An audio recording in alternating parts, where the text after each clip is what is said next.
In the previous video, we froze the top row and then the first column.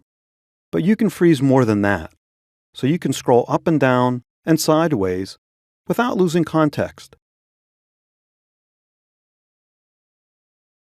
Select the cell that's directly below and to the right of the rows and columns you want to freeze. To freeze the top row and left column, select cell B2. It's directly below row 1 and to the right of column A. Click the Freeze Panes button and click Freeze Panes. And now the top row and left column are frozen.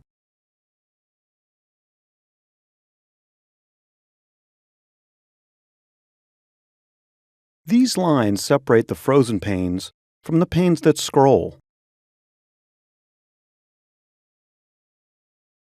To freeze the top 3 rows and first 2 columns, you select cell C4.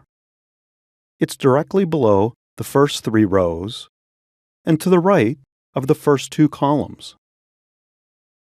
Click the Freeze Panes button and then click Freeze Panes. And the top 3 rows and first 2 columns are frozen.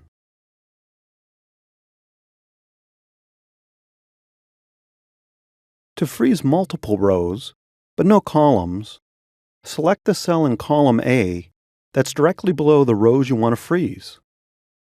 In this example, I'm selecting cell A4. All of the rows above row 4 will be frozen. Since I've selected a cell in column A, there aren't any columns to the left, so no columns are frozen. Similarly, to freeze multiple columns, but no rows, select the cell in row 1 that's directly to the right of the columns you want to freeze. In this example, I'm selecting cell C1.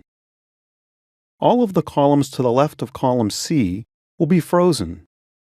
Since I've selected a cell in row 1, there aren't any rows above, so no rows are frozen. When you click a cell, the Freeze Panes button is available. But when you double-click a cell to edit it, the Freeze Panes button is grayed out.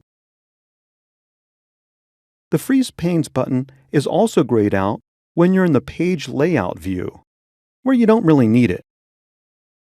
When this happens, just click this button here to return to Normal View, and you'll be able to use the Freeze Panes button again.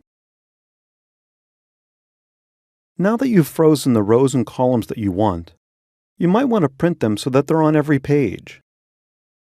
In this example, I'm going to make the top 3 rows repeat on every page. I click the Page Layout tab and then click Print Titles. I click in Rows to Repeat at top and then click cells A1 through A3. The corresponding rows are automatically filled in for me. Now I click Print Preview. And when I scroll the pages, you can see that the top 3 rows will print at the top of every page.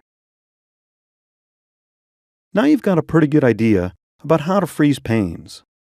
Of course, there's always more to learn, so check out the course summary at the end, and best of all, explore Excel 2013 on your own.